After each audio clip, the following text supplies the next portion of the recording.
Hey man, what's happening everybody? Ebron Ben Bilal coming back at you with another What the F moment. And today's What the F moment is brought to you by Lizzo. Now I know that you all didn't think that I was going to refuse this low hanging fruit. Oh no, I had to come and get a bite of this.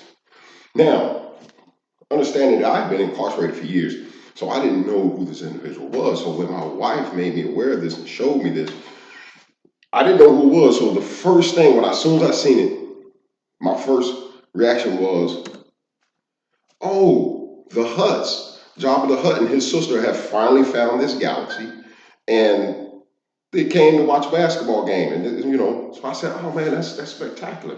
Our first interstellar, you know, visitor." Then my wife was like, "No, no, no, no, no, no, no, no, no, no. That's not a Hut. That's Lizzo." I said, "Oh, okay." So what she did was some charitable work. She cut the bottom out of her pants to make 15 new garments for underprivileged children because surely that much material could make 15 outfits for some homeless children in Ghana. So she was like, "No, no, no, no." She's making a fashion statement, baby. She said that's what they do now. And you got to remember, I've been gone for a long time, but I digress. I'm tripping. Let me say this, man. Let me get straight into this, man. You black women have morally slipped. I mean, y'all gone, and this is the direct result not only of the feministic movement, but a direct result of not having a man as your head. If this woman had a man, not a male, a man as her head, she wouldn't be doing this stuff, man. This is revolting. This is disrespectful. This is degrading. Now look back. Let's just take a look back. Look at how all those people are laughing at her. She's entertainment. This is what you all have become to these people. Entertainment. You're just buffoons. You're entertainment. Morally, you have defiled and slipped beneath okay, look, I was in prison for almost 15 years. Um, I was in one of the worst prisons in federal prisons in the United States, and I spent all my time there in USP Atlanta, over there in Atlanta. And I had seen everything, or at least I thought I had seen everything. I had seen rapes, I seen shankings, I had been around people who had been murdered. I had seen man on man. I seen men stand out, pull their penises out, and masturbate in dining halls to female staff members while everybody's around. I'm talking about in a crowd place. So I thought I had seen everything. But you black women have sunk to a level that is so repulsive and so degrading and so demeaning that you out demean and degrade people who are incarcerated. This is the level that y'all have sunk to. And you celebrate it. And even for the ones who say they don't celebrate it, your silence is a condoning factor. If you are not pontificating, if you're not speaking on this, and a lot of y'all got YouTube channels, and if you are not giving some pushback in regard to this, then you're permitting it. You're permitting it. I mean, just look at this, man. Just look at this. This is what it's come to. See, I'm not PC by any means, so I'm gonna say what I want to say. And this is repulsive. This is disgusting. This is degrading. And then you women, especially you black women, and I'm gonna separate the two, black and white, because you don't see. See, I do this thing down here called DoorDash in Columbus, Georgia. I see this. I see this type of behavior and dress in the black communities because I go all over Columbus, Georgia. I see this and it's acceptable. Why? Because no one is pulling these sisters up and saying, "Hey, yo, check this out. You can't do that. You can't do that. I got my kids out here. You can't do that. That's disrespectful." And I go to the white communities and I never, ever, ever see a white woman dressed like that. Never, never. And then you all wonder why uh, uh, you have to have these forms with white women and teach them how to treat you. You want white women to become allies to women of color. You wonder why no nationality on the planet respects you. You wonder why you don't have a man, not a male, a man. Because no full blown man is going to tolerate this. If these women had men in their lives, they would not, excuse me, I didn't mean to go that far. They would not allow this. They wouldn't tolerate it. They would not tolerate this. But you women are like children. You're like lemmings. Now, understand there are exceptions to the rules, some who do not follow the herd. And I'm going to get to those pictures that I just showed you in a second. It goes to the Hebraic culture. But you're like lemmings. You follow the herd. You follow what gains attention. Because right after Lizzo did that, this is what y'all started doing. This here is a video right here that somebody has sent me. I don't know who sent it to me. I don't know how I ended up with it. But this is a video of one of you emulating Lizzo walking through the mall. She's in the mall. Yeah. She's in the mall doing this, man.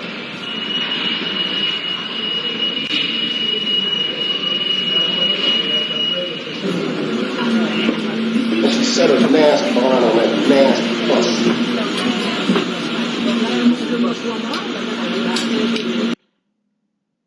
I'm gonna stop it there. You don't need to see any more of that. You pretty much you know where that's going anyway. But this is what y'all embracing. This is what y'all are doing. But you want somebody to show you respect. You want somebody to respect your culture and your nationality. This is what you're doing.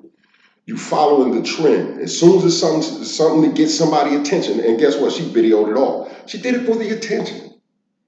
She did it for the attention. It went straight up on her, went on her site, and said, oh, we got all kind of likes. And this is where y'all at as black women.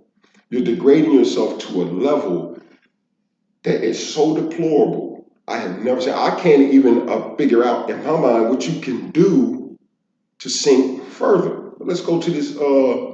Go to these other scenes, man. And I want to first thank my wife, man, because she's doing all my editing. She's doing the best she can. We're moving on up, like my brother keeps pointing out and saying. And these are a couple more videos, man, with these women who are following this new trend. Who are following this new trend. So let's get this up.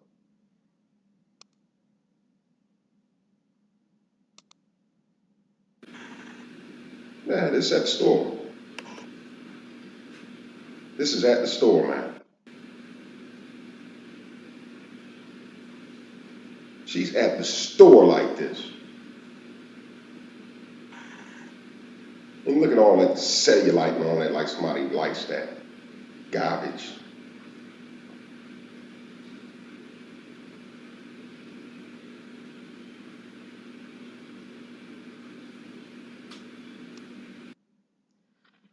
Enough of that one.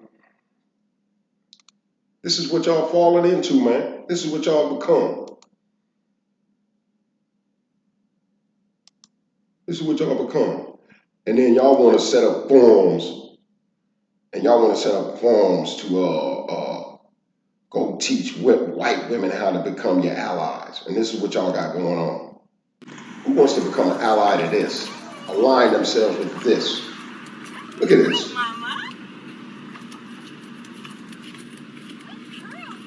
Look at this, man. And of course, they're videotaping it. They want to be videotaped. Even the other one. It's about attention. Look at this.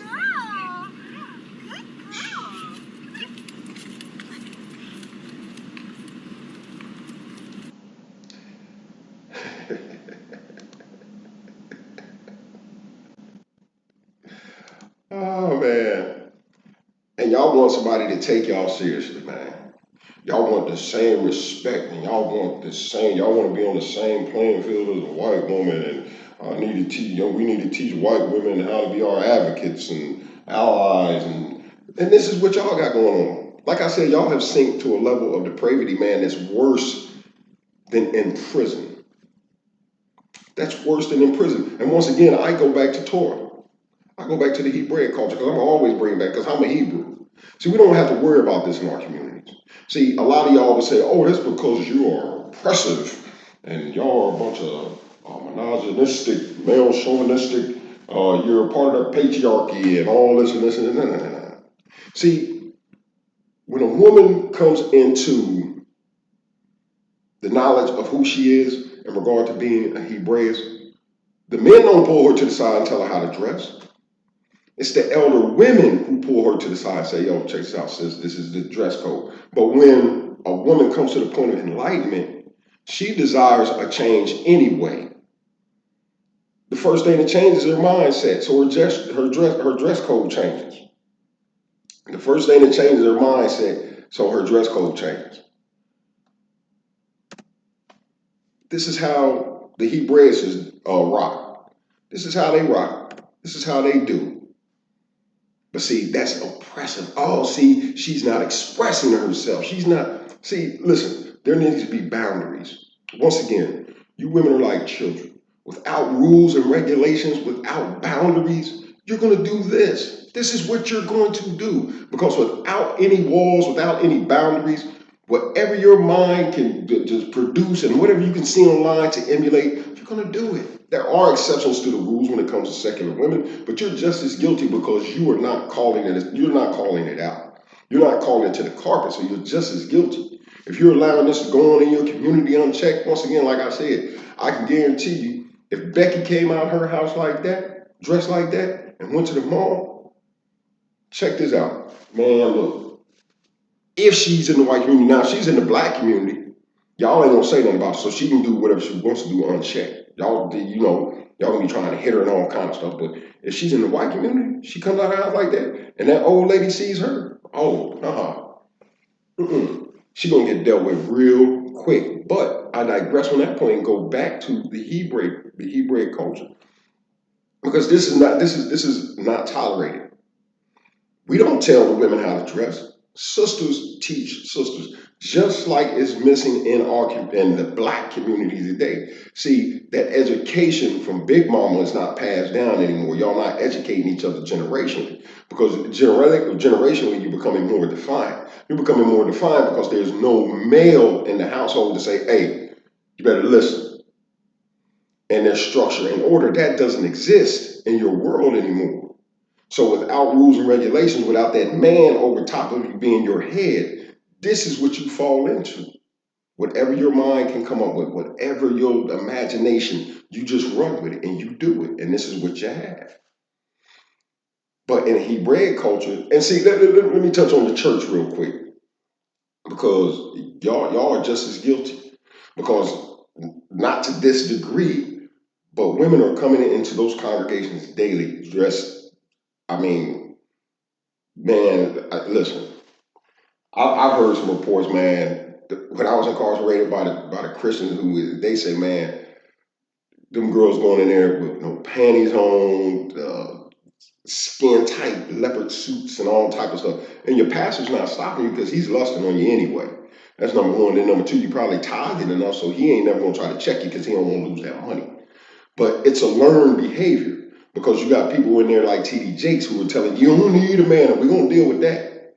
You don't need a man. And he said that at one of his latest little things where he got up and he screamed, "You do not need a man." Shattering the norms. You don't need a man. This is what he said. So if this message is so pervasive in your church that you don't need a man, you can come as you are, and let's deal with that right quick. That whole "you can come as you are" thing. Yes, it does say that scripturally that you can come as you are, but it means not fashion wise. It means in your emotional, your mental, and spiritual state, that broken state. Come in that capacity as you are. Don't try to fix yourself. Come in that capacity and let God fix you. That's what that scripture means. Stop using that to say that a person can dress how they want, because that's not what that means. I digress once again on that particular topic. Now, back to the Hebraic community. See, the men don't force women to comply to dress. Number one, it tells you how to dress in the scriptures anyway. Your pastor's not reading that to you either. It tells you scripturally how to dress. And this is why these sisters dress this way modestly, stuff on their head. Because scripturally it tells you that, not in the Old Testament. It tells you in the New. It tells you in the New. And we'll deal with that in some other lesson, but or viewing video. But this is what you have. When the sisters come in, other sisters grab them up. And a lot of times they don't even have to grab them up. When they see how the other women are dressed, they automatically fall into it because, once again, behaviors are learned. You have it on both sides. Behaviors are learned. When a sister comes into the knowledge of the truth, she sees how the other sisters are dressed. She says, oh, yeah, that's how I'm supposed to dress. As a Hebraeus, as a part of this, I'm supposed to dress like this. Some will ask questions, hey, why we dress like that? And the sisters will show them scripture. Will show them scripture. Just as the church should, but they don't do it, once again. Now, once again, behaviors are learned, and they have men over them, so they comply. Once again, they're not told by the man. The man don't tell them. The other sisters around them teach them. And this is what's happening here. Lizzo is teaching you all, because it's like the Pied Piper. Every generation, you're going to get a Pied Piper, a female Pied Piper, and she's going to lead you women further and further away. You had Lil' Kim. And when I was 20, in my 20s, you had Lil' Kim. How she was dressing. All the girls were trying to emulate how she was dressing. You had Foxy Brown. You had all of them trying to emulate her. You had, Nicki Minaj. She had the flute. See, every generation, the flute is passed. And y'all know who the Pied Piper is. He plays the flute, and all the little mice follow. Y'all the little mice, except for y'all lemmings. Now Lizzo got that pipe, that flute, and she and y'all just and cutting the bottoms out y'all pants, as you can see, and run around with your butt hanging out everywhere for this attention. But you're getting the wrong attention. These sisters here are getting the right type of attention. Modest apparel is what the scriptures talk about. Modest apparel, the wrapping of one's head. Look at these sisters, man. Beautiful. Beautiful. They're beautiful. And they're covered up. And they would get selected way faster by a man. See, a man see that garbage, that other garbage, he gonna look at it and just shake his head. A man see a dude pulling up with all that bass in his trunk and all that garbage in his mouth and all that stuff around his neck and all the tattoos all over him. That's who's gonna pull up on Lizzo on them. That's who's gonna select that, because he just want to rent them out for the day, a week, whatever. But like I say, man, there's a huge difference between the Hebrew communities and the secular community. And you can see it because we live by rules and structured order. You have men in the places that they're supposed to be, that's calling stuff out to the carpet if it's wrong. Now understand, we have our flaws. We have our flaws in our communities. We do. We are not perfect by any stretch of the imagination. But we do not allow these things to infiltrate our communities. We refuse. We refuse, man, because we live by a certain code, we live by a certain structure, and we know that if left unattended, that the mind and the heart are wicked above all imagination, above all things. And if you sit there and you have enough time to contemplate, man, you will do anything. And this is what you fall into. This is what you fall into, man. You've fallen so far, man. You black women have fallen so far. So while y'all trying to figure out how to sit around and have conversations about becoming allies with different nationalities and different nations, remember, this is what you got going on in your own backyard. And this is why nobody wants to deal with you. Because you're like a bunch of lemmings. You refuse to have a man over you. And this is what you want. You want confusion, chaos. You want the ability to do what you want to do. And then at the end of the day, bemoan your state. But man, I just wanted to give y'all something to think about. Put something on your cap early this morning, man. I'm getting ready to take off myself. Get in this traffic. Hey man, I love y'all. This was Hebron Ben Bilal with a What the F moment. And I love y'all, man. And if you have not subscribed, man, you know what to do, man. Go to the Backyard Chronicles and subscribe, man. Hit the bell for notifications. Let's get those numbers up, man. I've been seeing it's been having a lot more viewers, but my subscriptions haven't been going up. Let's get them subscriptions up, man. And hey, man, shalom and have a blessed day.